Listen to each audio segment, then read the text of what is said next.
Okay, there we go. Hello, everybody. My name is Lee Taylor, and welcome to the System of Care Learning Series. I'm going to go over just a few housekeeping things before we get started this afternoon.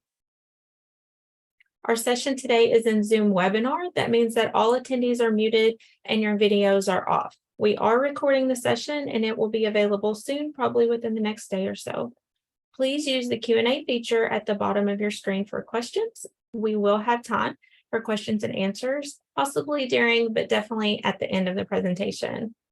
We are using auto captioning this morning, and if you do not see that, in fact, I may have forgot to hit that button.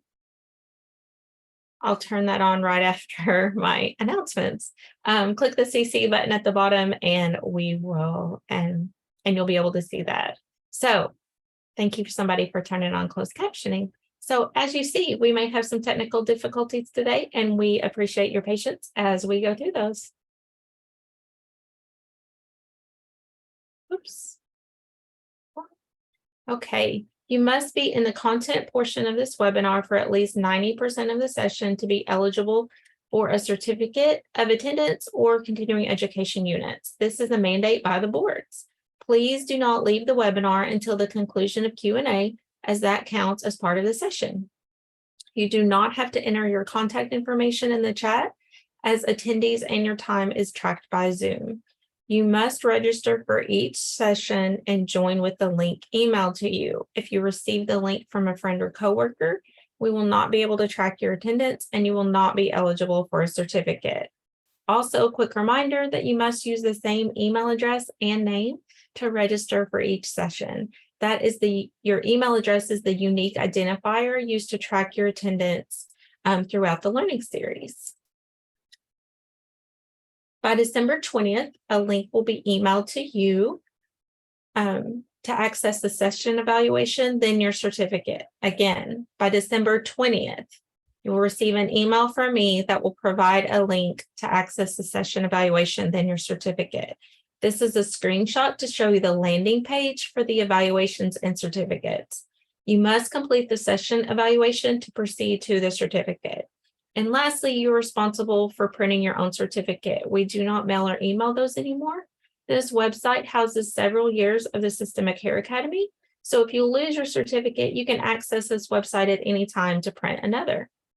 And we also have a lineup change today. Lakita is unable to join us as advertised, so Brittany Roberts is going to be stepping in. And so now I'm going to turn it over to our presenters for the full introduction. So welcome, Barb, Kelly, and Brittany.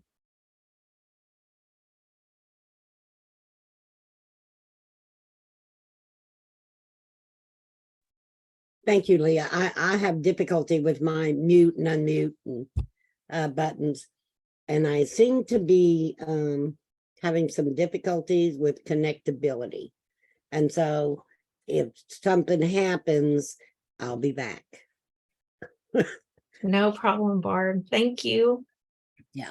So we'll talk. I'm going to share our PowerPoint with you all.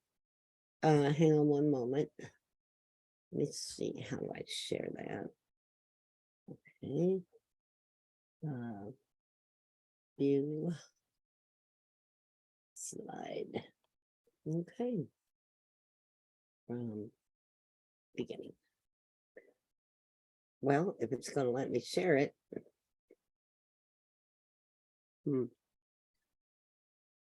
If not, I think Kelly has it pulled up, or you can email it to me really quick and I can pull it up for you. Will you still be able to type on it? I've never tried, but we can try that. Yeah. Okay, so I have the latest, greatest version. So I'm going to try one more time. Just bear with me. Okay. I do not have a lot of savvy, but things usually work better than they seem to be happening today. So I'm going to do this slide. So these are the technical difficulties that we talked about that would likely occur today. And this is not a reflection of Barb. This starts from some technical difficulties I had this morning. Okay, so share this screen. And then I'll have to change the view. It's making me do it backwards. Just click from beginning. Yep. Bam. Are we there? Almost. Give it 1 second. It's a little bit of a delay. And I'm still seeing your presenter view. Okay. Should not be. You should be seeing a different view. Brittany, if you have it and you want to share this latest version, if you have it, I'm open to that. You want to email it to me real quick? No. No? Barb, Okay. there it goes. Hold on. That's There it goes. perfect. Perfect. Great. I was like, oh my gosh. Okay, so speaking of resistance, I never even got on PowerPoint until I was over 50. I was a little resistant to that. So let's see how that rolls out today.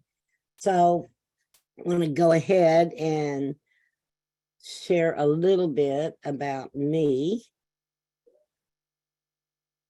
If it's going to go. There it is. So my name is Barb Green.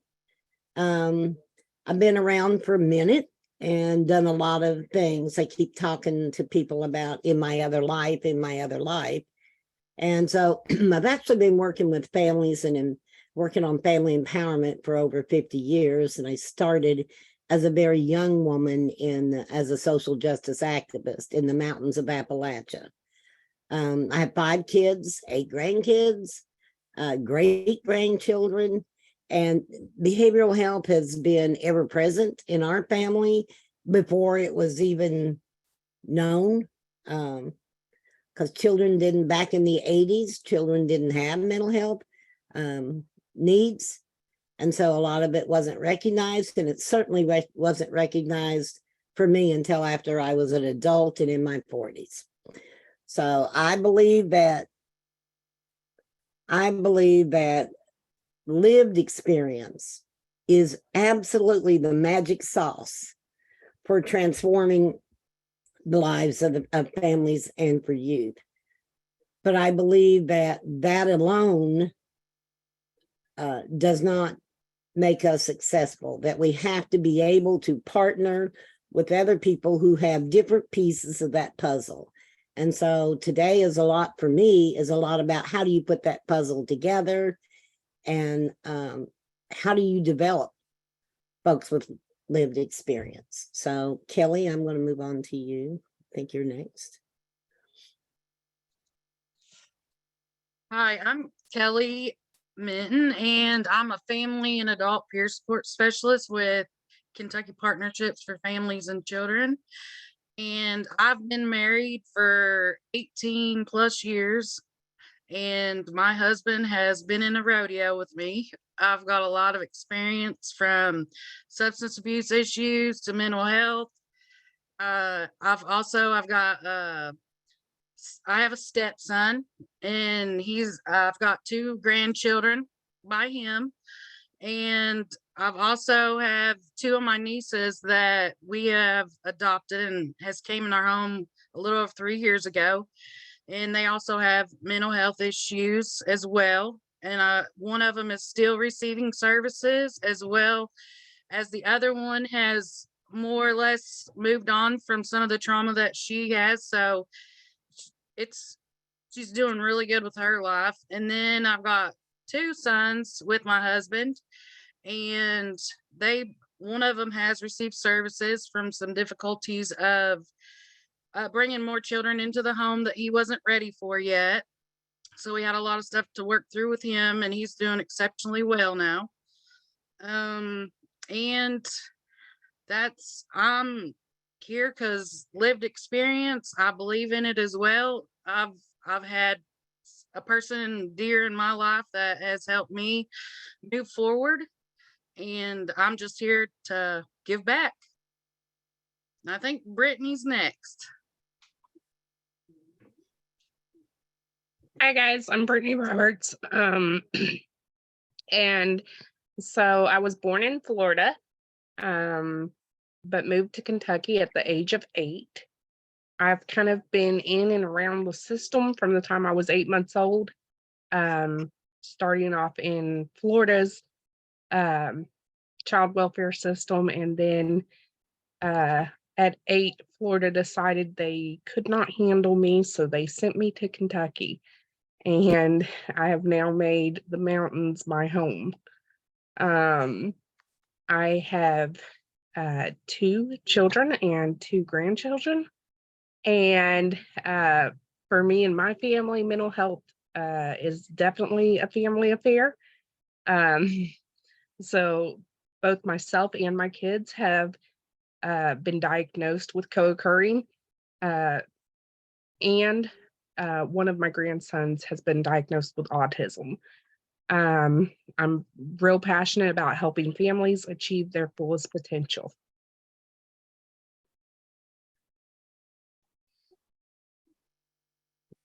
So we want to do some learning objectives and kind of share with you what we hope will happen as a result of our conversation today.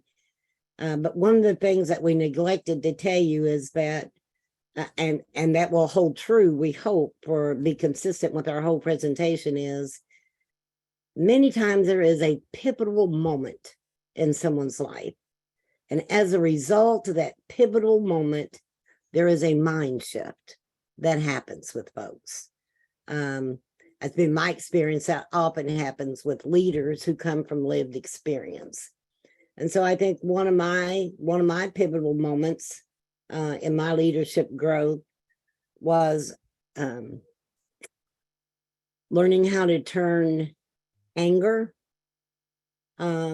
into partnership. And I had a terrible reputation for being a resource hog. Looking back on it now, I can see why they said that. But someone saw things in me that I did not recognize. And I think, you know, that's part of what we do when we're developing families and youth. We recognize things that they themselves may not always see. And in grooming some of the things they saw about me, you know, this many years later, here we are talking about how do you recruit, identify and recruit and support someone with lived experience. So Brittany, was there a pivotal moment for you, or Kelly?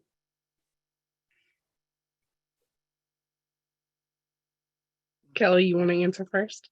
I didn't know. I was wondering.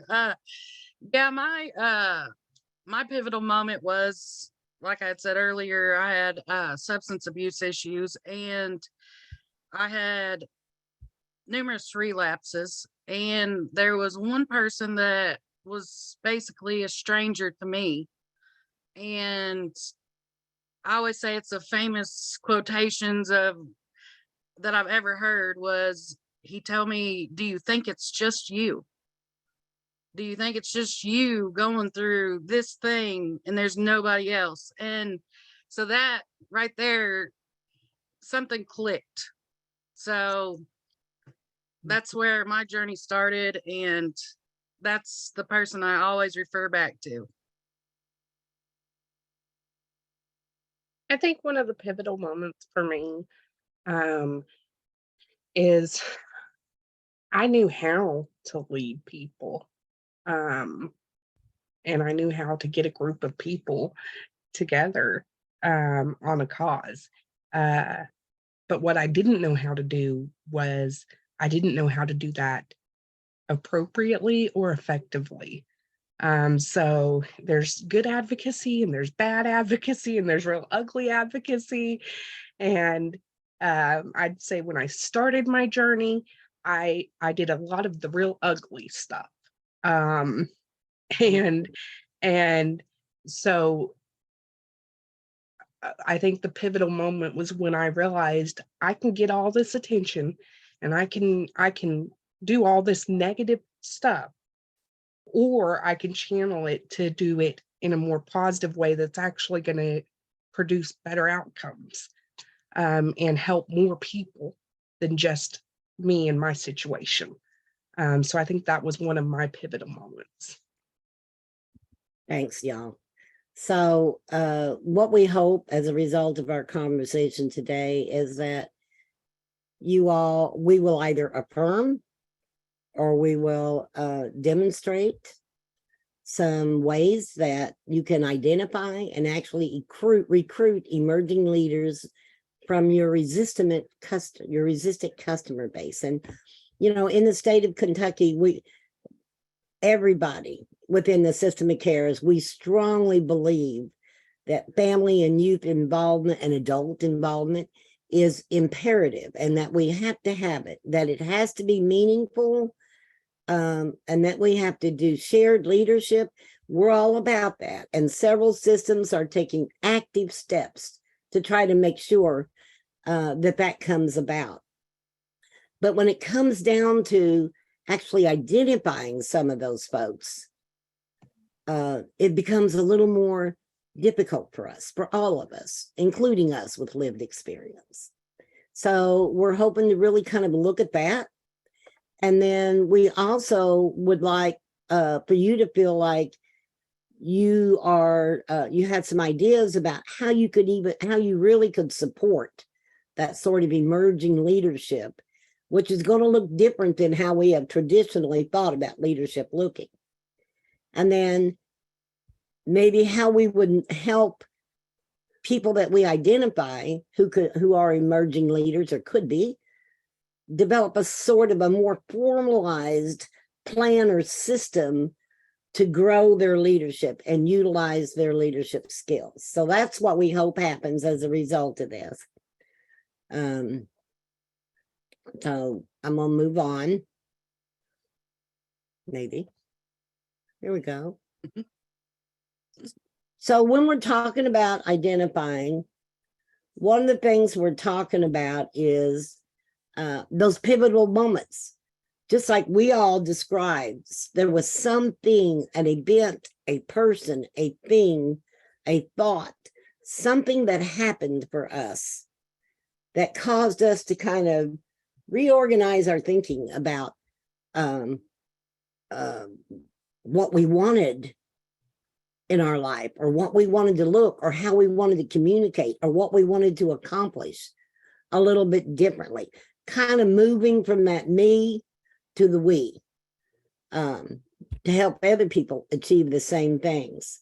But something has to happen. There has to be something that clicks along the way. There has to be some sort of a mind shift. And that's going to be part of your job, is to help discover those mind shifts. And then also looking at what moves folks forward. And, you know, we can come up with a generic checklist for what moves people forward, but really different things move different people forward. And so it is in the engagement of the emerging leaders where you discuss what can move them forward, is where the real value is, and not just a prescribed text about, here's your checklist, so do it this way. So there has to be a path to leadership. It's not the same for everyone with lived experience, but there has to be some sort of a deliberate path. Now, it may not be linear. It could be a little messy, but there needs to be one. So, and Kelly, you're going to talk to us about some opportunities.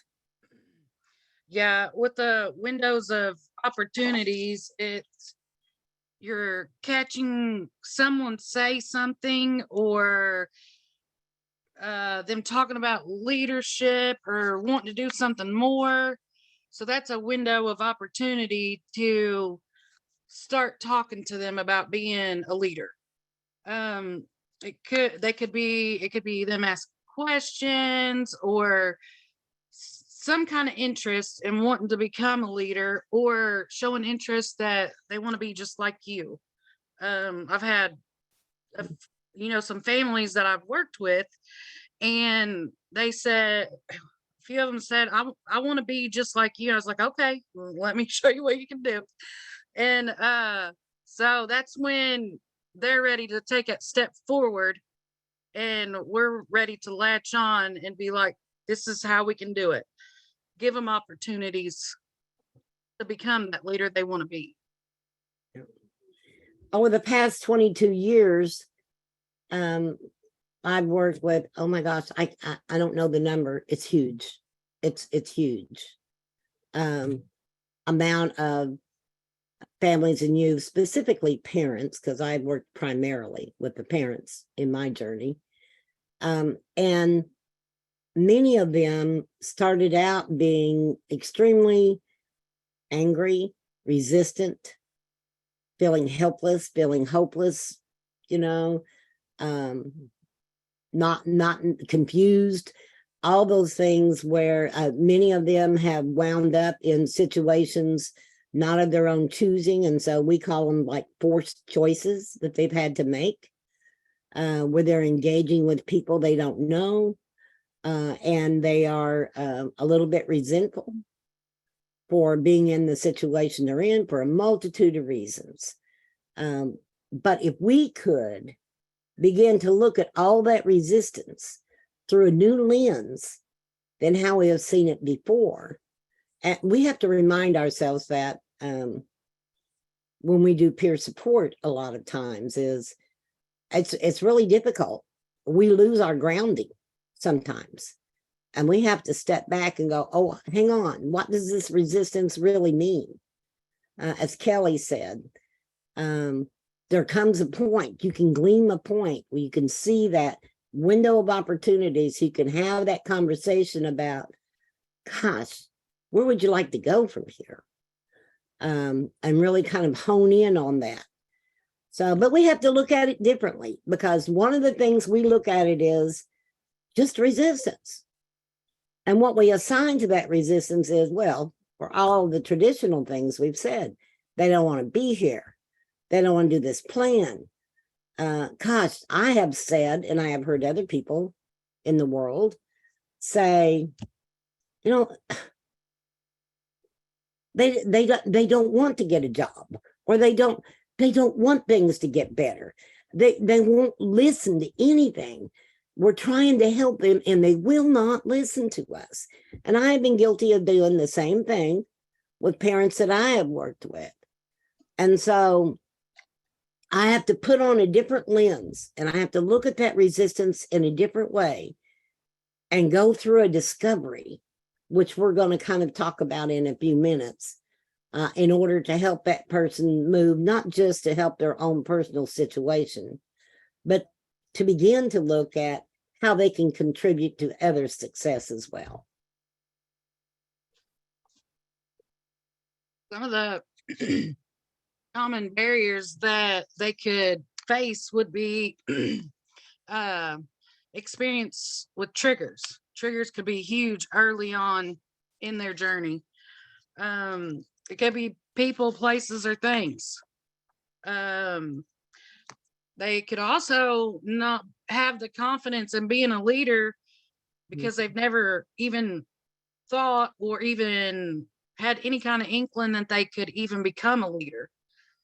They could, of course, transportation is always huge. So they could have issues with transportation to get somewhere. Childcare could be really huge into their new journey of becoming a leader. So it took us a while. It's taken us a while, taken me a while for certain, like over 22 years, to kind of put together some learnings that I thought I could really move from. And one of the learnings, one of the biggest learnings is that when we talk about peer support, many of our peer support folks or people with lived experience, they were some of the most resistant families and youth. They were some of the most resistant. And there's something about, after having moved from that is very powerful for them to carry forward in a new and different and exciting way. So some of our best peer support specialists have bumped into us through forced choice, have been extremely resistant, and they rock peer support. They rock using their lived experience. So that's a big discovery that we have made along the way. And some of the other things that we've learned, and I've learned, and I think other people, we've learned that the people that we were the most resistant of, maybe they're not our enemy. Maybe they really meant it when they said they wanted to assist. Maybe we heard that differently from what they were really trying to communicate. And so we have to look differently at those opportunities, not just the burden of success is not just on the part of a provider, but also on the part of the person in the situation or with the lived experience. So if we could spin, if we could flip the script in terms of some of these experiences, we could create and have created some of the most phenomenal leaders and partnerships. And so it's based on those kinds of learnings that we're offering you today's message, today's presentation. So, it's very difficult. Zoom is very difficult. And I went into it kicking and screaming, and now, I see that there is certainly value in doing Zoom in a few ways. But we're going to go through some case studies that we know, and we're going to show you some ways that we believe that we can begin to identify and recruit folks, think about what they need, and formulate a strategy to help grow their leadership. So we're going to start with number 1 here, and I don't know how big this is, so I'm just going to read it. Jill is a 21-year-old mom, currently living in the same home as her mother. She receives services from Healthy Start, DCBS, or child welfare, and behavioral health. Her child tested positive for opiates at birth. Jill shared that she used substances to cope with being overwhelmed and dealing with the circumstances of her pregnancy. Jill agreed to complete a 30-day inpatient treatment program, and her mom was able to take care of the baby while she was in treatment. Jill has a relationship with one sober friend who frequently hangs out with her. She has missed several therapy appointments since, but is always present and participates in the home visits for DCBS. She sometimes appears to be non-compliant with some of the tasks listed on her prevention plan. At the last home visit, she screamed at her social worker and said that she knew lots of people and she was going to tell everyone how unfairly she had been treated. Now, has anybody ever seen a similar scenario? Yeah. So let's move through kind of a KPFC. When we train peer support specialists, we have a kind of a document that we use. And so we would like to, we have modified it for you, and this is a tool for you to use. But we're going to work through that given Jill's circumstances. So let's move to that. Okay. So when we look at Jill's challenging behaviors, this is not an all-inclusive list, but some of the things we came up with is substance use. She doesn't keep her appointments, some of her appointments, and she has very inappropriate communication skills. And on the surface, if you look at those challenging behaviors, they can be very overwhelming to us. It is sometimes very difficult to work with people who are displaying these behaviors. So if we done our digging process and we looked at the substance abuse, what might be the reason? One of my biggest discoveries as a parent raising a grandchild was that there is behavior has a purpose. Who would have thought? Because I was just like, I don't know why he acts that way. I don't know why he's behaving like that. Well, all of a sudden, when I understood that there was a purpose, it really was helpful for me to move on to a different place with the behavior. So maybe they do it so they don't have to dwell on those circumstances of pregnancy that we talked about. Or perhaps it was some sort of self-medication for some behavioral health, unmet behavioral health needs. Maybe there's a history of family and friends that do use, and so that is a common practice. Or perhaps it is the way they have socialized. So they haven't had a lot of opportunities or taken a lot of opportunities to get socialization in another way.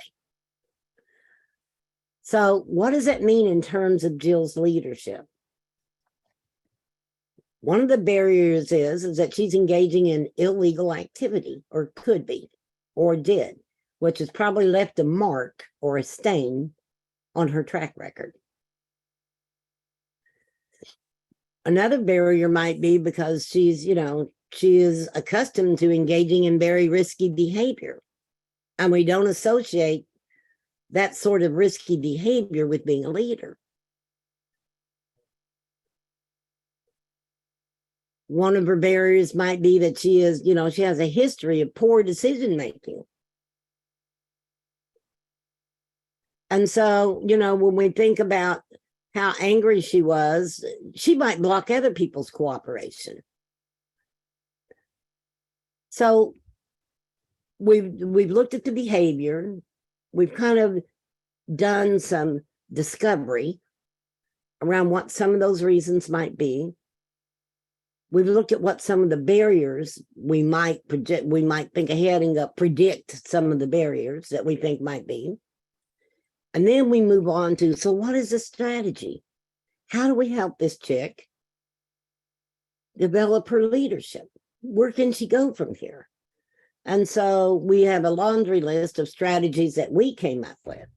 We could really utilize that sober friend and help that sober friend become a mirror for Jill, because she trusts that friend, obviously. We could affirm her progress, and all too often we don't affirm the little steps in people's progress. We only affirm those big steps. So we could start affirming those little steps she makes.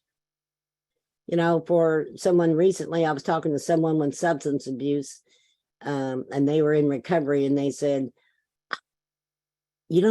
at first I could not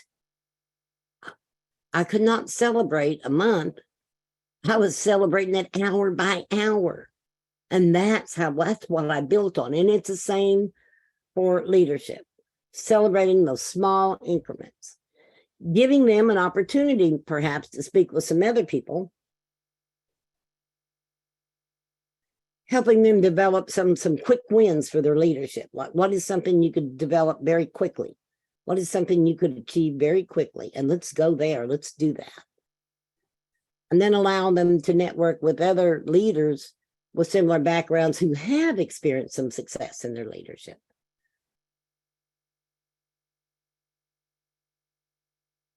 One of the other challenging behaviors, and man, I've heard this a lot, and we talk about this a lot when we talk about hidden rules of behavior and culture and so on and so forth, but that not keeping some of their appointments, which we know is very important.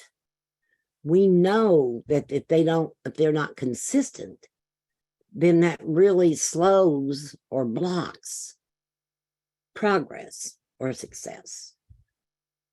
So we looked at why that might be going on with this case. And we said, maybe she's overwhelmed. She has 3 different agencies she's working with, all of them really trying to help her build a plan. But maybe she can't manage all of those plans at one time. Or maybe she feels there's contradictions in them, even if we don't. So we need to look at that.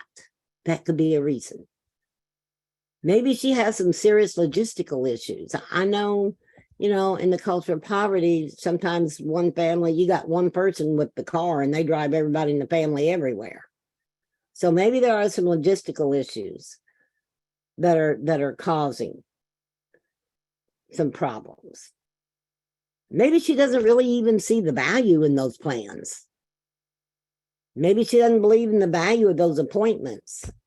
I mean, we know they're valuable, but maybe she doesn't. Maybe she doesn't feel that way. Or maybe she's had some bad experiences along the way. So those could be some of the whys. So what are the barriers? The big one is that to be a leader, you're going to have follow through. And she might have difficulty with follow through.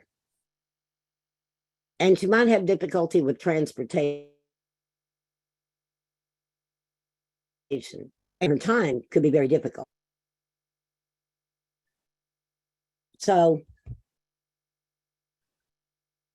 what are some strategies we could use with her? Short time tasks, kind of removing those logistical barriers, helping her, coaching her in time management, not in a formal way that we've tried to do that, or we might do that, but in a way, in her language, in a way she can understand and appreciate and feel like she could manage. And maybe we help her understand the importance of those small steps, keeping those appointments regularly, and what a difference that might make in the big picture. Not with her feeling like it's so she could move away from this being punitive to this being planful. And then, of course, the inappropriate communication skills. Perhaps she doesn't feel her perspectives are validated. Maybe she equates voice volume to being heard. In my family, there were a lot of us, and if you didn't speak loud, you didn't get heard. Maybe that's her experience, or maybe she has a different experience with that. And then also, maybe she doesn't understand the hidden rules of the agencies that she's engaged with. We all have hidden rules, or a combination of hidden rules from our culture and our values, and all of that is kind of all mixed up inside of us, and it causes us to make certain decisions certain ways and place priority on different things. And so maybe there's some of that going on. So what might be a barrier for her leadership is maybe, like Brittany, all she's ever engaged in is ugly advocacy because that's the only thing she thinks might work. I've been there too, Brittany. I get it. I think Kelly's been there also. So maybe we could give her help her get a different take on advocacy. Maybe we could share how things worked for the peer supports that we train. We do this advocacy without injury thing, and we really look at how you can do advocacy in partnership and in collaboration as opposed to I win or you win. So maybe some things like that would be helpful for her. So we put that in the effective communication training and the advocacy without injury. There's a mind shift that happens once you discover the skills of still being able to advocate for yourself or for others in a successful way, because you feel that success. Maybe she's got no experience at collaboration. Maybe there's always been, my truth or your truth, or I'm more powerful than you. Maybe some of that is going on in Jill's head, and she's having difficulty separating those things. And so that could be a barrier for her leadership. Or maybe she doesn't understand, many people don't understand how you blend the perspectives. So maybe that is a barrier for her. So we're looking at some of these possible strategies, and we're saying an effective communication training might be a good strategy for Jill. Some advocacy without injury. She needs to have that mind shift if she's going to grow her leadership, or she's not going to be accepted. She might need an opportunity to practice this safely without judgment and with coaching. Maybe we could help her explore her relationship to those hidden rules. What are her hidden rules? And what are those hidden rules of other people and agencies and so on and so forth that she's interfacing with?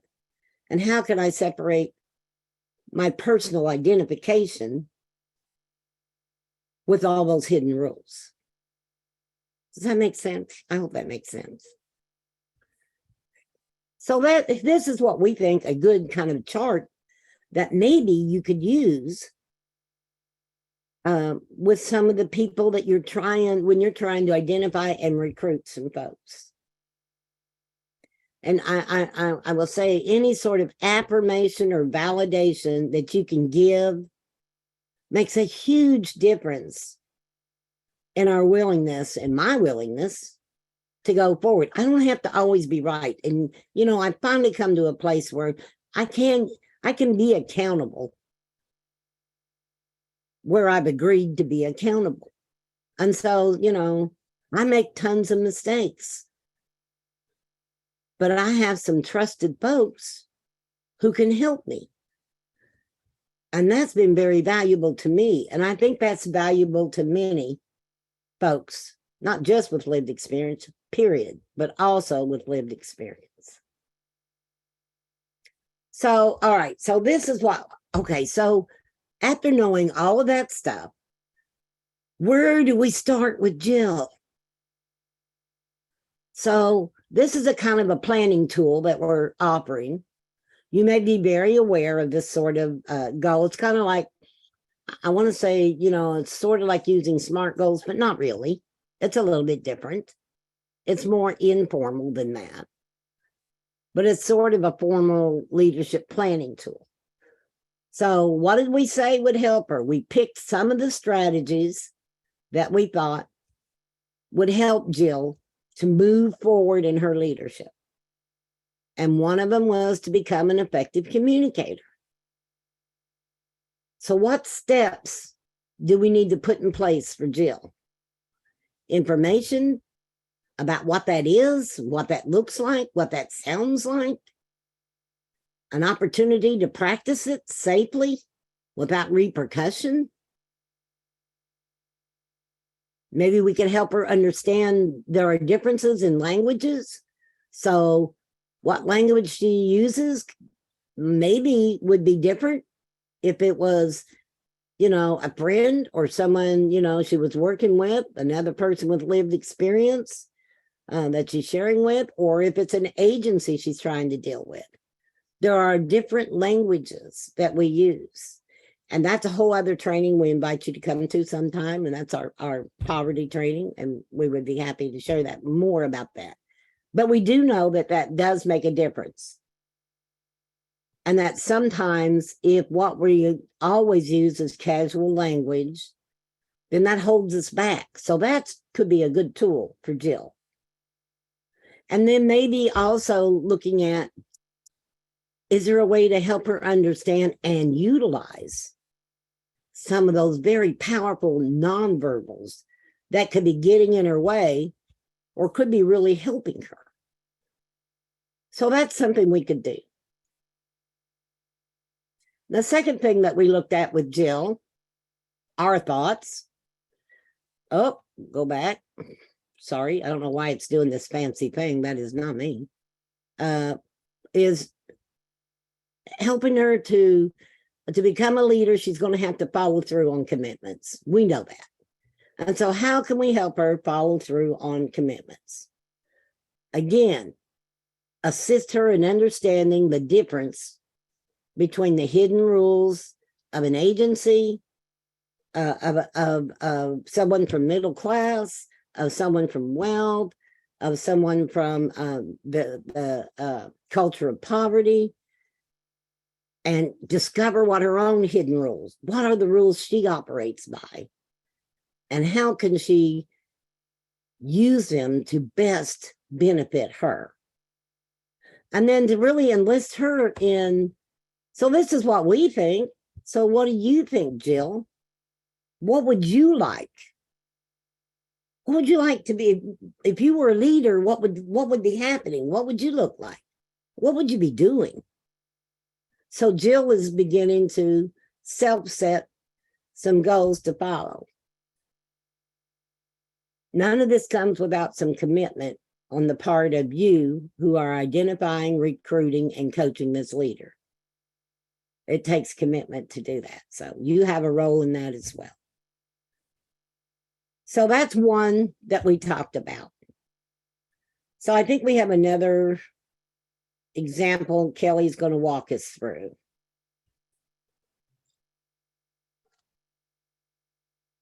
So on case study number 2, be prepared to get talk in the chat and help me along with this one. Mhm. So Judy lost her baby at 5 months pregnant due to her water breaking prematurely. She got pregnant again 4 months later and had a healthy new baby 9 months later. She fell into a deep depression and started using in order to cope with the loss of her first child. She was in addiction for several years before she was ready to seek treatment. She went to inpatient rehab and maintained sobriety for a year and then relapsed.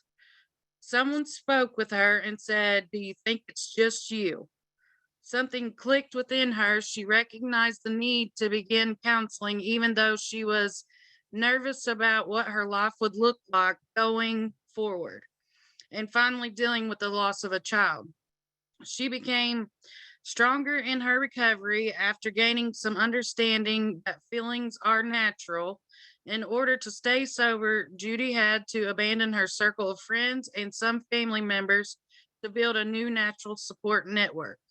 She was sometimes very judgmental with others who abused substances and told them she had no empathy or tolerance for people who continued to use. So has anybody ever heard of a story similar to that one?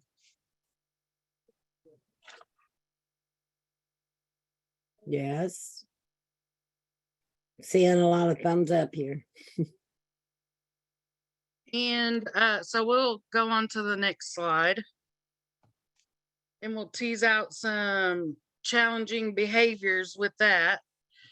So I think we forgot to take something off of that, but we'll go on. So Sorry. you're good. Brittany's is blank, so she'll get all the glory for it, I guess.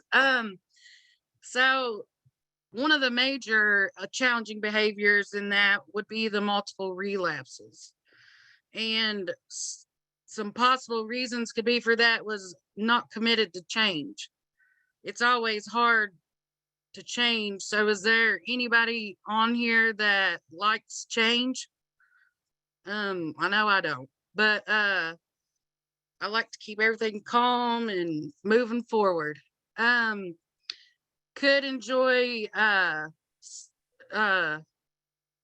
socialization of her past circle, and hard to get away from something like that, starting over fresh from ground zero all over again. Another reason could be doesn't think she can maintain sobriety. She obviously said she had multiple relapses already. And always you could tell there was a lack of support.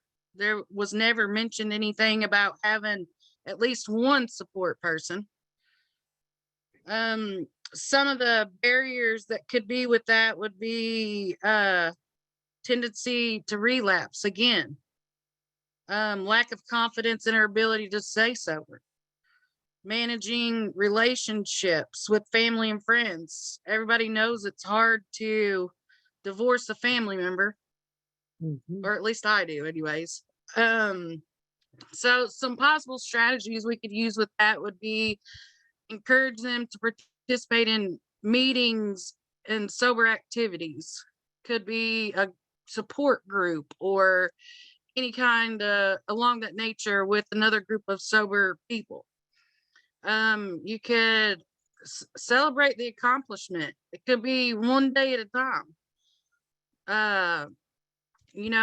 Recognize that they're doing good, they're moving forward. One day could mean a whole difference in somebody's life. Amen.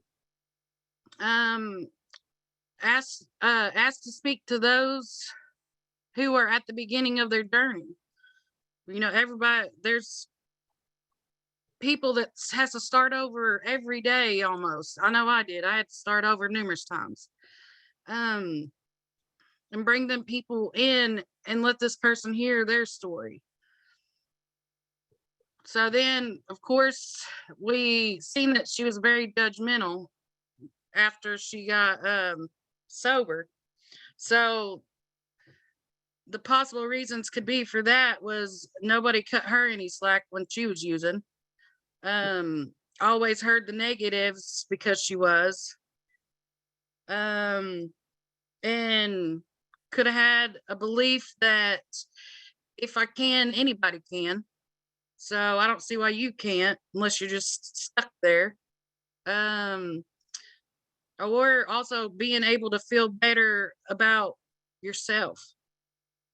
So the barriers for leadership could look like accepting others at their starting point and forgetting where you were at that time. Maybe helping her figure that part out. That could be a strategy. Establishing equal relationships. Have her to talk with somebody that's been there at that same time, or role playing with her could be a strategy. And another challenging behavior could have been lack of empathy. Feel like no one understood her in that moment, so why should she understand anybody else? Feeling shunned by others. So barriers for leadership for that could be premature assumptions of what somebody else is feeling, the ability to give and receive honestly. So then when we look at the strategies that could come from that would be practicing a process like that one. Challenge them to practice empathy responses. So we mixed something up, of course, technology, but we were going to ask what other challenging behaviors did you notice in Jill's story? And one of them that we thought of, which we were going to type in, was resistant to seeking services. So she knew that she lost the baby, so she was very resistant to get help, or even possibly didn't know how to get help. Could have lived and she went to treatment, but then relapsed. So she could have thought, well, maybe that just didn't work. How is going seeing services somewhere else going to help her move forward?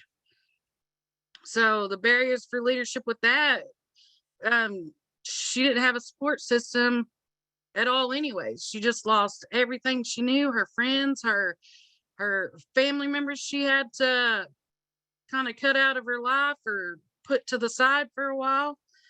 Had bad experience with the systems.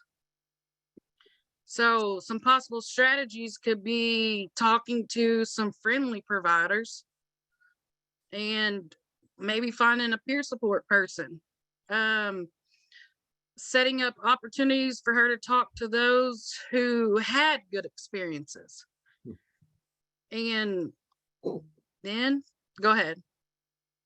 We were kind of to the end of that. So, I'm sorry. Oh, you're good. So on this part, the next one on the formalized leadership planning tool to become a leader. What do you think would be a good objective to start with? So this was something else that we were supposed to let you all do, but you'll get the free reign with Brittany, so I promise. So one of the goals would be to help her sustain her sobriety. Some steps could be to give her opportunities for a sobriety support system. And have her start sharing her own sobriety journey. You know, she had to cut all these people out of her life. So this could potentially get her a good support system going and to move forward. So what do you think second objective could be to help her becoming a leader? Damn. I thought I was going to get the type on this, but all of a sudden they don't want me to. So we're just going to have to talk about it.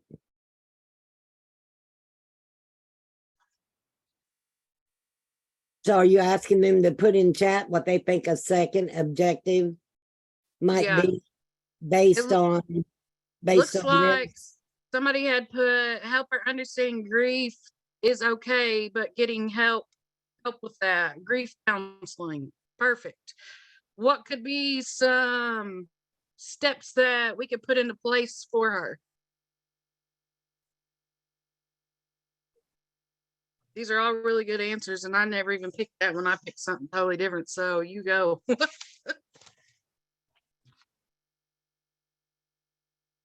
A lot of people picked up on the grief. And then somebody said something about Yeah, meetings with others who had lost a baby. yeah. A grief group, peer to peer. Yeah, them are some really good steps. And just to let you know, half of that was my story, except for the judgmental part. We kind of put that in to kind of follow the planning tool.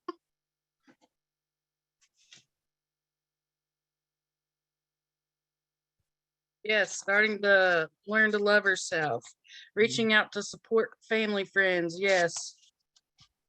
Meet with the grief group. A lot of good answers. Yeah.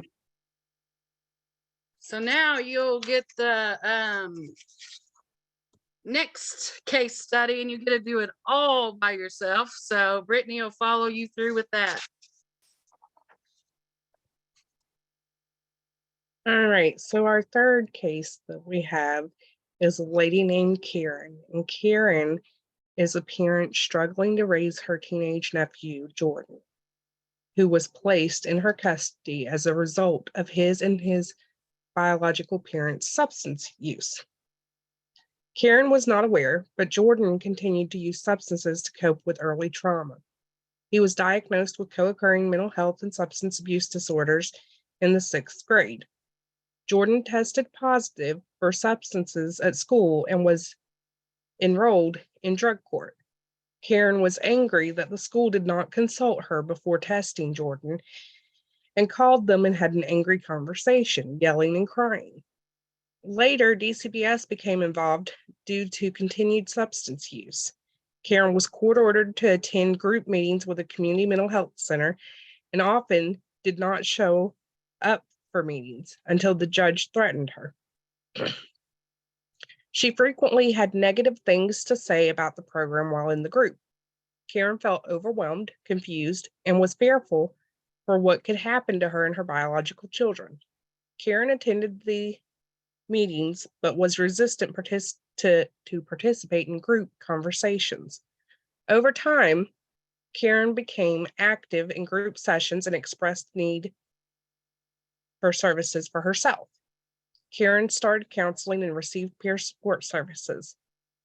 Jordan was eventually removed from Karen's care for the sake of the other children after discovering that Karen was not contributing to Jordan's substance use. Karen felt that she had been portrayed as a bad parent by DCBS. So, what are some of those challenging behaviors in that scenario?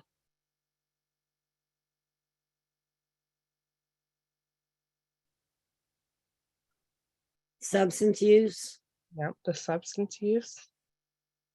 taking responsibility, anger.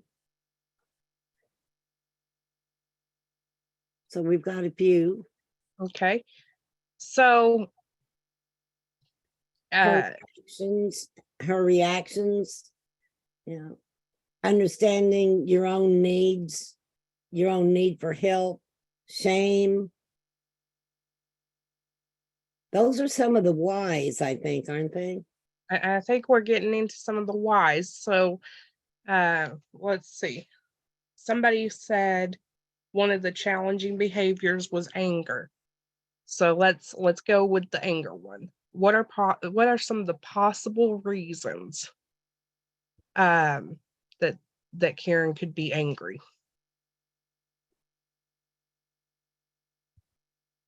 Having to take her nephew in? Absolutely. Yeah. Yep. Feeling misunderstood, being embarrassed, doesn't have a good support system, feeling judged or hopeless, too many kids to take care of. Well, okay, wow, it's going way too fast now. All right, so those are some great possible reasons for Karen's anger issues, which could be challenging. So what might some of the barriers for leadership be with this?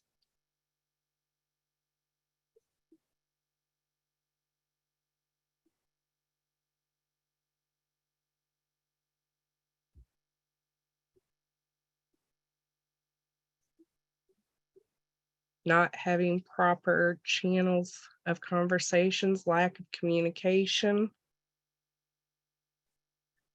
So maybe not the appropriate communication. I really like the one that's afraid of losing your own kids. Yeah. Yeah. That could be a barrier, yeah. Lack of support. Not processing before reacting. Yeah. Yeah. I don't know how many times my mouth thinks faster than my brain does. Money. Okay. All right. So what are some of those possible strategies?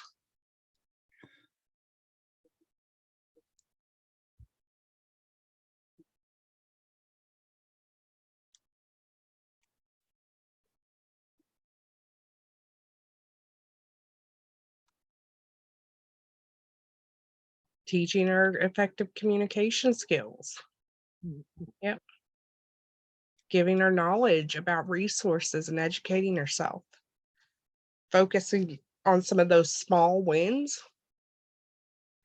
Peer support. Helping her find her own strengths through her experiences. And getting others to help. Karen to be linked to a support group for caregivers with kids with substance abuse issues or behavior issues. Attending foster parent courses. Taking it a day at a time. And somebody put in the chat something about respite. That's a great option. All right. Good job, guys. So, yeah, drop-in center for the teen. Yep. That's certainly some specific strategies around how to help Karen. But when we're looking at growing Karen's leadership specifically, what are some strategies that you think might help her develop her leadership skills specifically? Building self-confidence.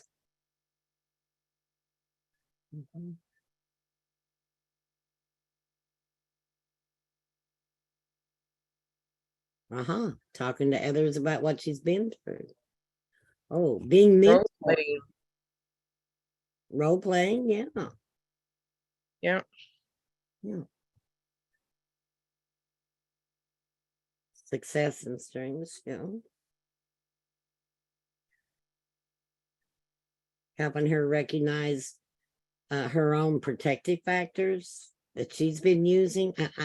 That's real important. I don't see who said that, but that's really important to help her feel better about when her whole world is falling apart and she thinks that she feels like she can do nothing right. Sometimes we have to be reminded that we did make some good decisions along the way.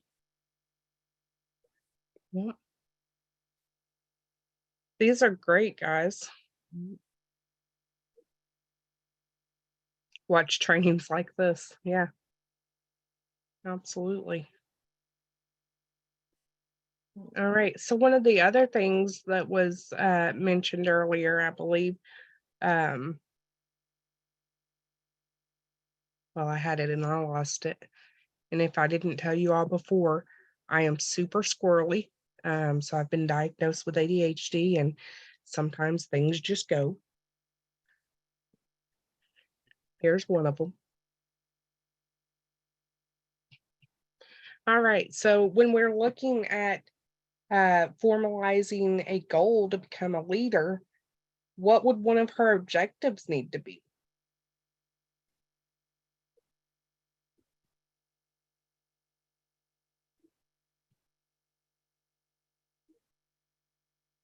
So maybe one objective might be learning how to effectively communicate.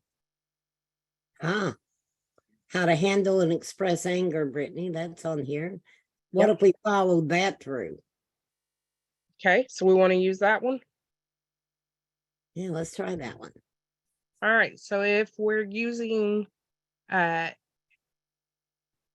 an understanding of how to handle and express anger, what would some of those steps be that she needed to take to make that happen?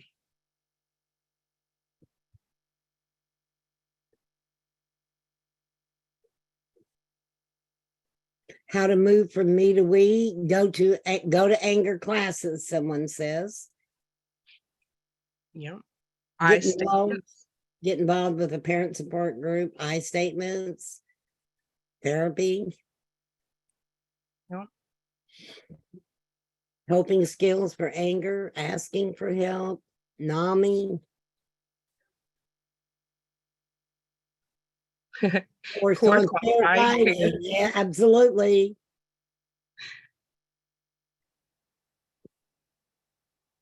Yeah. I think some of these folks have been through some of our trainings, Barb. Yeah, I don't know, perhaps. Or perhaps a lot of you all have been thinking about this for quite some time. Many of us have been really trying to identify and recruit emerging leaders. And so, you know, I don't think we need to assume that this is a whole new concept for folks. This is not a whole new concept, and it's been a goal for a long time. Mm-hmm. But when it really comes down to it, what are some of those things? Getting underneath some of those behaviors, trying to figure that out. I would be interested in knowing what people think some of their struggles would be in assisting someone in their leadership development. I had to figure out why I was so angry. What was the root cause? Yeah. Help Anger is a normal reaction. It doesn't make you a bad person. That's kind of right. Separating people from issues. It's really cool. Being a sounding board for the person. Yeah. Yeah. Those are good. Sometimes we have to put ourselves in a different space. Yeah. See, for me, anger was the only emotion I knew how to express. And I think for many people, that is true. That is the first emotion that we figure out is hurt and anger. We figure that out far quicker than a lot of the other emotions.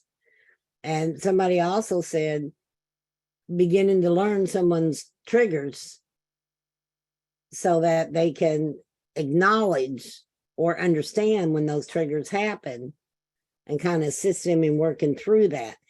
We're not all therapists, but we can acknowledge that someone's feeling a certain way. We all have the ability to provide empathy, and we all have the ability to put ourselves in that feeling. And so sometimes just that, and just, and just acknowledging that. And someone said sometimes looking at our oneself. Yeah. Giving them time to think and process before reacting. Yep. I think if we heard one in here said, I think knowing what their skill set is, we can, I think I can identify a person's skill set, but I don't know if they would consider that a skill set. So oftentimes that kind of, I form some expectations on what I think their skill set is. And so sometimes we have to step back from our expectations. Part of that is what of us our expectations of a leader. Part of it is examining our own leadership, keeping ourselves in check sometimes.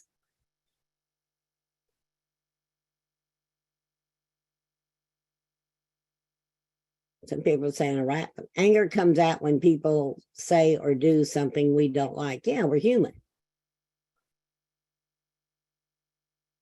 We have to demonstrate patience and be persistent in our demands for them to become the best they can become. Yeah. She's probably overwhelmed, and we don't want to overwhelm with lots of things to do at once. Amen. That's critical. I want to just rest on that for just a second. I think that is so critical. And I hear people talking all the time. We have to figure out ways to include them. And one of the things I learned basically from the way I did things is that inclusion has to be something that they think is real inclusion and not necessarily what I think is inclusion. For example, I might think letting them hand out papers is including them based on where I think they're at. But if I don't have a conversation with them that allows them to kind of articulate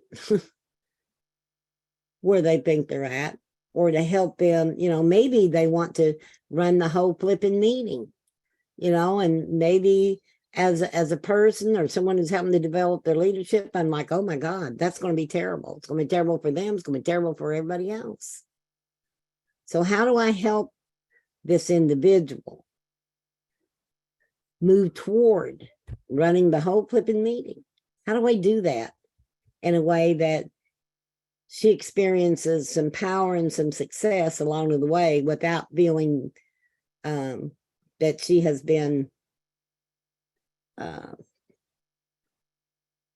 don't know, tokenized or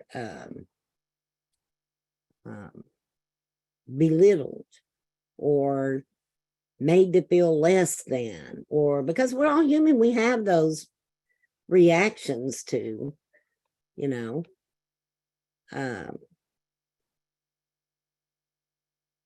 so, helping them. I guess the one thing I want to say, and I'm mindful, I try to be careful of our time, Kelly, Brittany.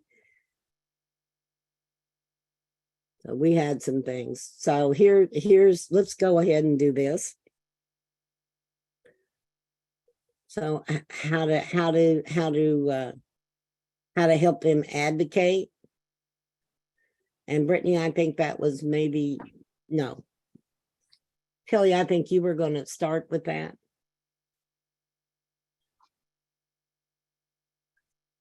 Or will you start with that? Yeah. It was actually Brittany, you was right, but so some of the things that we looked at and how to support emerging leaders, and some of the case studies that we had just looked at, though, I'd like to say that this isn't going to be the first month of them, you start working with them. This gradually grows, but that's where the story started. It could have took a year, 2 years to actually where they were ready to start becoming a leader. But so you would identify the strengths as you worked with the person with their lived experience, and being how and helping them to advocate for themselves and others. All this comes in time when you start working with an individual. Introducing them to leadership trainings and offer tools to help them in their journey. They're going to need stuff along the way on wherever they're at in that moment, of helping them just to move forward and giving them opportunities and just to help them grow in their journey. Invite parent and youth to conference trainings. I've just been recently, even though I've been in peer support for a while before KPFC, this is the first time I've ever been to parent youth conferences this past year. And that was amazing to me in that moment, and watching, these parents grow and their childs grow, just going through the sessions for the weekend. And that starts helping build more confidence along the way. Support them in a community, regional, and or state meetings. Getting them being a parent rep or something for different meetings, and them actually getting to say, even if it's a sentence, but validating what they said and them being heard, goes a long way with emerging leaders. Is there anything else you all would like to say?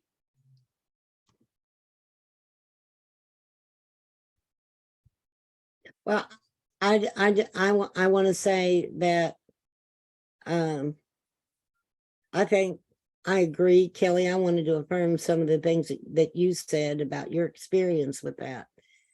And I think the key here is that we think we know. We need to ask them. Mhm. We need to ask them. They need to decide where they want to go. Our job at this level is just to sift through how people behave, good, bad, or ugly, and kind of tease out, how that could be used for their benefit, how they might use that for someone else's benefit. If one of the biggest experiences, let's say they're yelling and screaming. I was thinking about the one scenario where this one chick is saying, I'm going to tell everybody how terrible social services is and how I was treated so unfairly, and of course that's not a good idea. Of course not. So we need to help her somehow. What about that? What were those things that she really disagreed with? And how can she really engage in a conversation with people who make decisions about how that is perceived, or how it is received, or where she could go from there that left her and her partner some dignity and integrity. And those are some of the struggles coming out of lived experience, because by and large, lived experience means you're in chaos. You're feeling some sort of way about something that's happening. That's how we got here. That's why we're engaging with all of these agencies and professionals. That's the why. What happened as a result of that, we're saying is not just that we're fixing a problem, but also it's an opportunity to create some leadership that has a total ripple effect and can assist other families and our partners with leadership. None of this is easy. If it'd been easy, we'd have done figured it out a long time ago. So none of it's easy. But those tools that we're talking about have to be tools that make sense to them, not our tools, not what we think will work, but what they are excited about and what they will buy into, and what a plan that is their plan. They feel some ownership to it, and they're going to, we talk about this all the time when we're talking about providing services for families, and our, you know, the providers are dedicated to having that be family and youth driven, person-centered. We're all dedicated to that. But when it comes, There was something in the chat, Barb. Changing mindset. How can she advocate to change those issues she dislikes in the system? absolutely. Absolutely. That pivotal moment when a person, and there's more than one, and we know that, but there's a pivotal moment when things change up. One of my big pivotal moments was, you know, I was on everybody's Christmas tree list, whatever, you know, within 50 miles. And, you know, and I was a big resource hog, and they could have thought very badly about me, and they probably did. Because that, you know, when I look back at that, that probably wasn't too cool, because it was probably knocking other families out, but that is not what my perspective was. And that was not my purpose for engaging in that. My purpose was to make sure that my family had a great Christmas. That was my only purpose. But somebody flipping that label, somebody flipping that and turning that into an opportunity for me to grow. I was out telling other families how they shouldn't be doing that. Now, how does that happen? Somebody recognized that there was a strength in what I was doing, and then I could use that for something positive.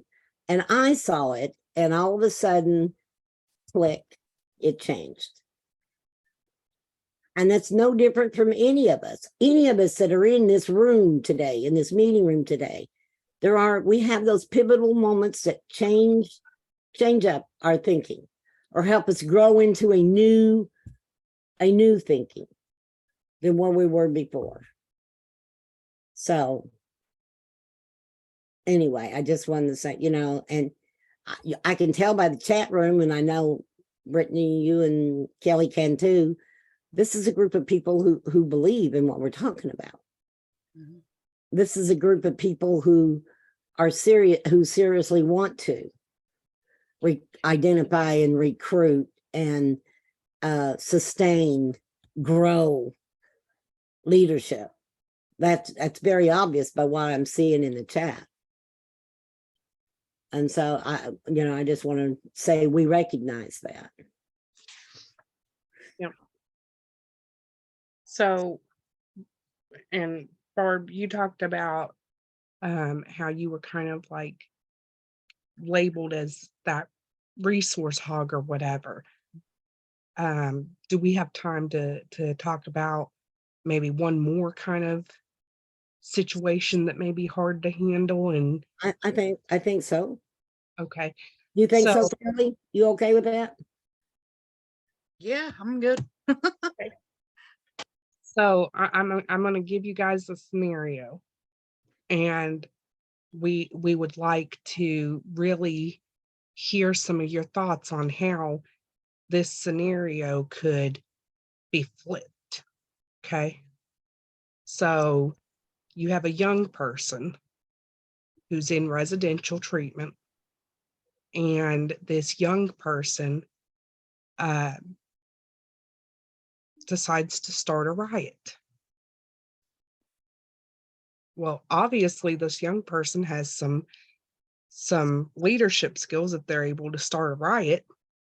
So how can we turn those negative leadership skills and try and move this young person forward into being a positive leader? So I think we're asking for ideas from you all. So give us some of your best thing to show her she can be a leader in different areas.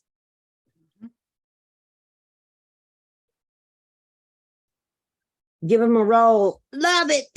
Yes. Love it. Give them a role. Put them in charge of something. Yeah. Ask them to take the lead on an activity. Yes. Yes, yes, yes. Yes. Yes. So even some of those more challenging behaviors, those more hard to handle behaviors, because being a resource hog may be hard to handle, but it may not be as hard to handle as somebody who's able to start a riot. So, you know, being able to figure out, even in those hard times, those hard scenarios, there is still something positive that can come from that. Mhm. Let him speak on his abilities and let him show peer support. Gosh, we got to let them know they have great skills. So recognizing their skills, yes, all of that is really, really good. So I'm wondering, let's go on to the next slide. Are you ready, Brett? Let's do it. All right. Well, maybe we'll go. Oh, here it comes. All right. So here's some of the guiding questions. And I'm going to take the first one. So one of the questions you have to ask yourself, if you're looking at this super challenging behavior, that behavior, I mean, we know that behavior right up into this moment has worked for them somehow, some way.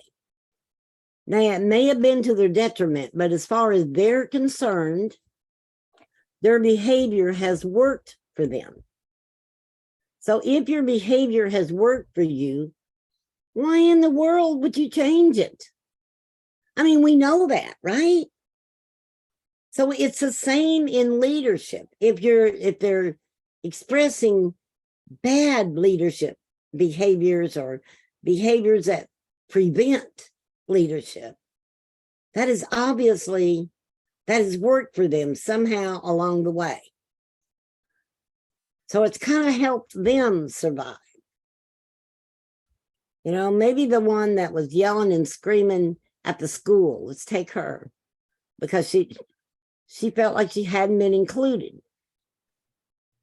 Being included was extremely important to her.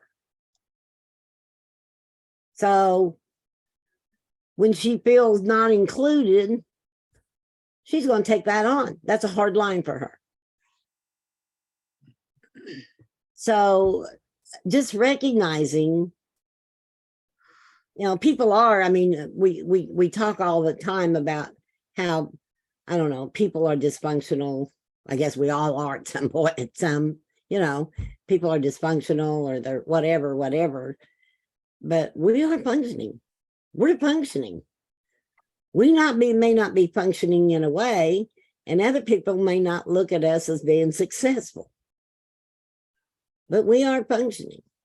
And I'll bet you, I think, what was her name? Her name was Karen in the scenario, who called the school and got irate and cried and cussed and so on and so forth.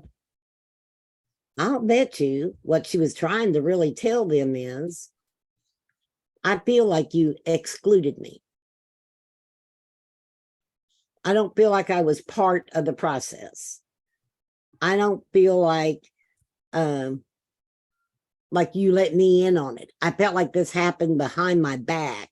Yes, I was scared. I was, you know, I didn't know he was using. If you suspected that, why haven't we had a conversation before now? So just thinking about, you know, feelings are attached to all of this for everybody, for for families and youth and providers, every human, there are feelings attached to how we react to things.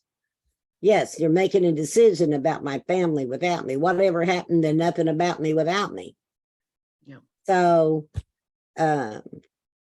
just those behaviors that they're using, that's got them through some stuff, or they wouldn't be using them. So I think we just need to really keep that in mind. And So we on the, go sorry. ahead. No, you Okay. go ahead. I didn't know if you were done or not. On the second question, what part of that behavior could be used for something beneficial? And if we kind of stick on that same scenario, how Karen was angry. So what part of that could you use to be beneficial? It would be their determination about that anger. Yeah. You know, how can we show her that anger is okay if used appropriately? Also, if she has the ability to receive feedback, and helping her recognize some of that anger. She knows she's mad, but recognizing why. And of course, that behavior, the willingness to take risk. She's mad, she's going up there. So she could take that risk, but also showing her how to do it in a better way. Or helping her to understand. Even the desire. There you see the desire in her just because she does show anger. But also, even though that's something that failed in her life, but being able to pick it up and move forward, or Shape shift. yeah, into something that could be positive, basically. Yeah. And then we're looking at what part of that behavior could be a barrier for leadership. Well, you're storming into the school. You're yelling and screaming at people. That could be a barrier for leadership, because later on, 6 months later, when you're trying to advocate for this other family, that school may remember you. And maybe like, oh heck, here she comes again. So those kinds of things can be barriers. What other parts of that behavior could be a barrier for leadership? Brittany, if I was a provider, I was working at the school, and even if I understood this woman, and even if I wanted to support her and help her, there would still be some work to do in order to mend or do damage control based on a negative interaction. And so that's one of the things that we need to, I think we need to also say, is that we realize that if you're going to help somebody develop their leadership, you also may very well have to help them how to figure out how to do damage control over some of those negative behaviors that they have expressed in the past. And they probably know. They probably know. I mean, just because we do it doesn't mean we don't recognize we probably shouldn't have. So they probably have some understanding of why, that didn't get perceived the way they wanted it to. But then there's some work to do. There is some work to do. So if we're trying to help them grow their leadership, we have to help them recognize you don't want to leave out this piece about damage control. Yep. You got to go back. You got to fix this somehow so that, it doesn't hurt you in the future, and so that people will take you seriously as a leader. Those kinds of honest, frank conversations, if they're done in an empowering way, are really useful to people. And I think we can accept that. I think they can accept it. That's been my experience. It's been my experience as a leader that even being a leader, along the way, I've made some mistakes and I've had to backtrack. Yep. And Amen. so I'm not above Karen at all. Yep. Yep. All right. We're ready to go on to the additional tips. So here's some additional tips that we have. I'm going to start by going over a couple of three. And one of that is to mirror what a good leader really looks and behaves like. And that is so hard in the midst of trying to help somebody in the middle of some pretty bad behaviors. That's really hard to mirror that. But if we don't mirror that, then how do they know that that's the way to go? And I've had to do this with my kids, and I have to behave a certain way. And inside me, I'm going, this is killing me. This is killing me. You know, you need to just go to your room and shut the heck up. You know, that's what you need to be doing. But I had to mirror something different. So I had to behave a certain way, even if I didn't feel that way. And so as leaders that are helping grow leader, it's our responsibility to kind of mirror that for them. And if we don't, and if we make a mistake, own up to that. And then the other thing would be to really, they need opportunities. We can't expect that, you know, we're gonna be these model coaches and leadership developers, and then we're going to throw them out in the world and everything's going to be good, and there'll just be this minor tweak here or there. They have to be able to see how it's done. They could possibly shadow you,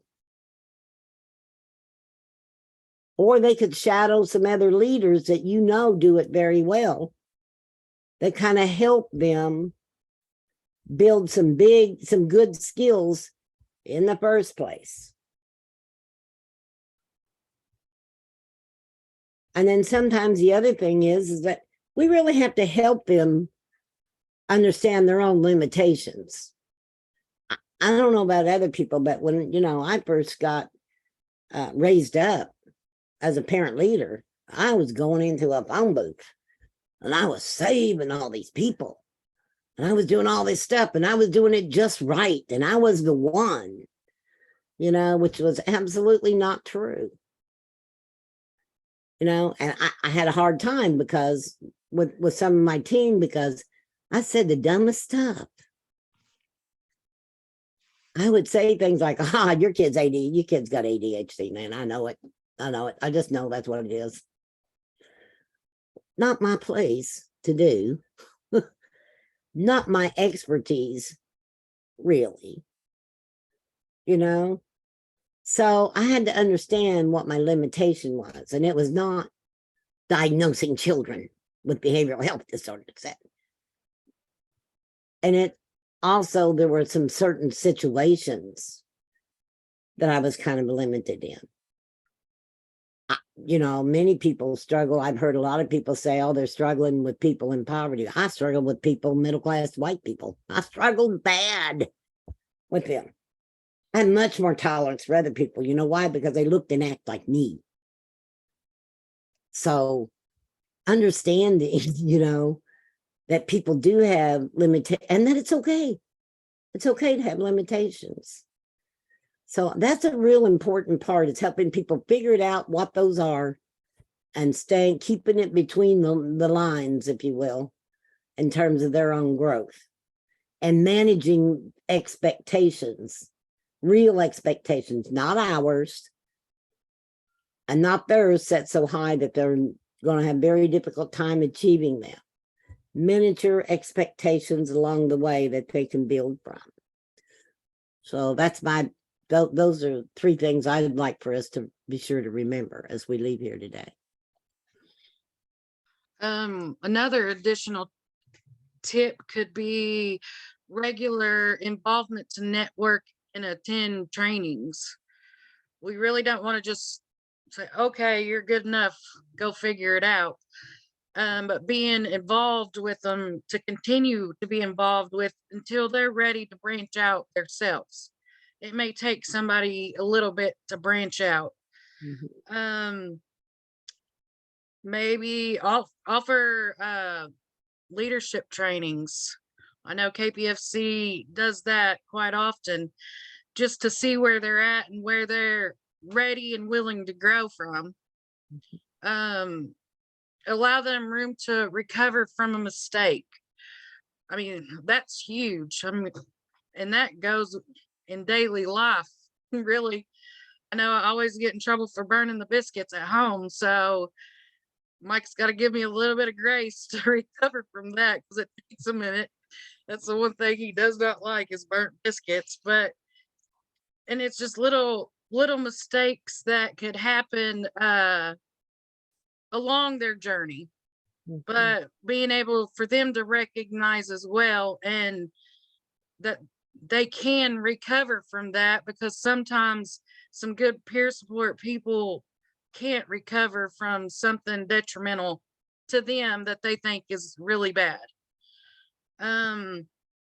Provide consistent and structured coaching opportunities, and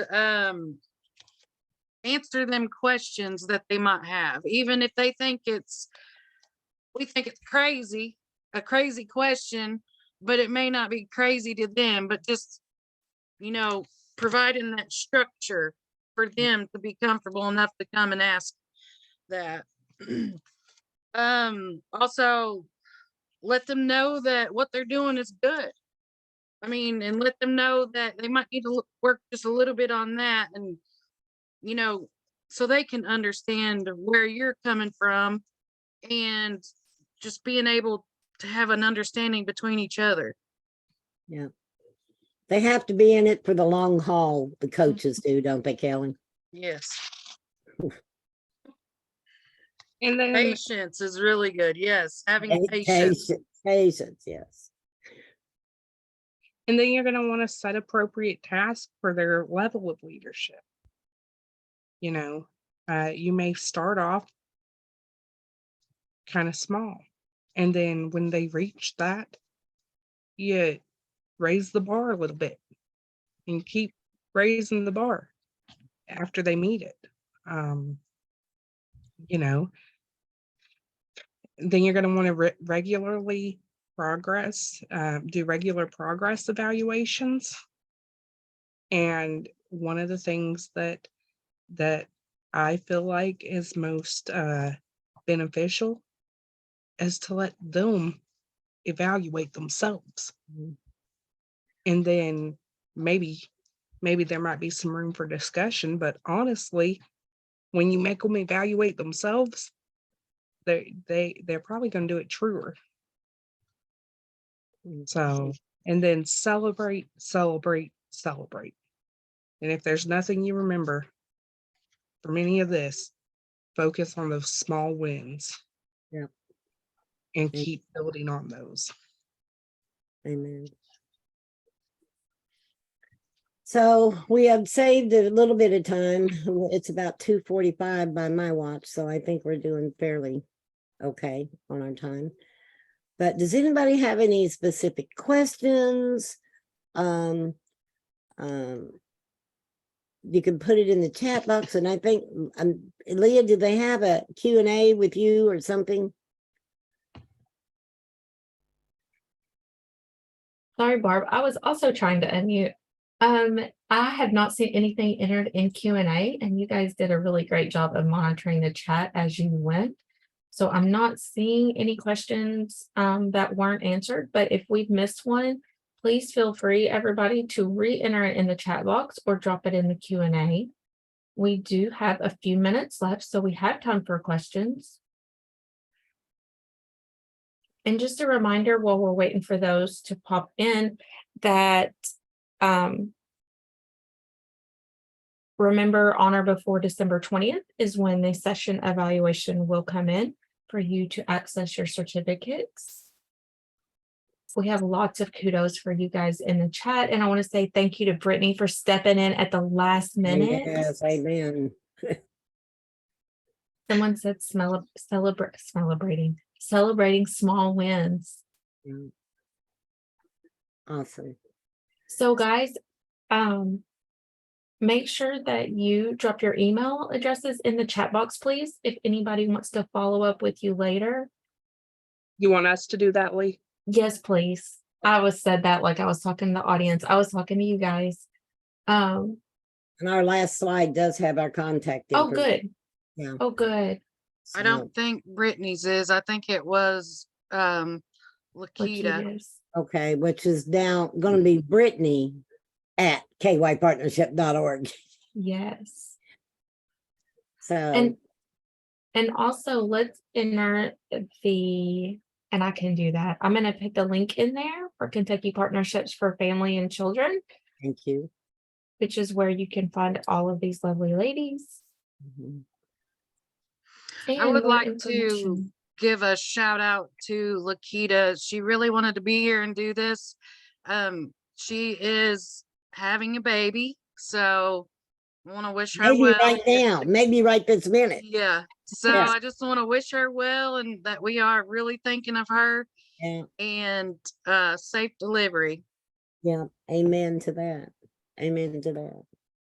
So, if you guys have any, the other thing is that we are so open to feedback, and I know there's a formal evaluation process where you're asked to evaluate, but we would kind of like to know, is there anything that happened today or was said today by you, by somebody else, by us, that's kind of like, that's something I'm going to remember going forward?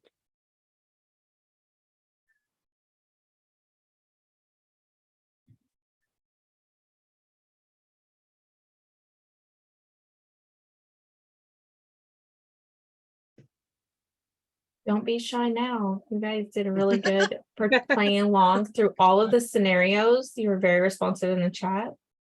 Nothing about me without me. Yeah. Brittany saying have them evaluate themselves. Just a reminder that there is not a survey link at the moment that will come on or before December 20th. Focus on the small wins, additional tips, focus on the strengths. Someone said that they wish they had all this information and thought about it more several years ago. Mm-hmm. Not Someone said- too late. I just want to say. Right. People can Never change and too late. sometimes Yeah. have turning points that can be influenced by other people.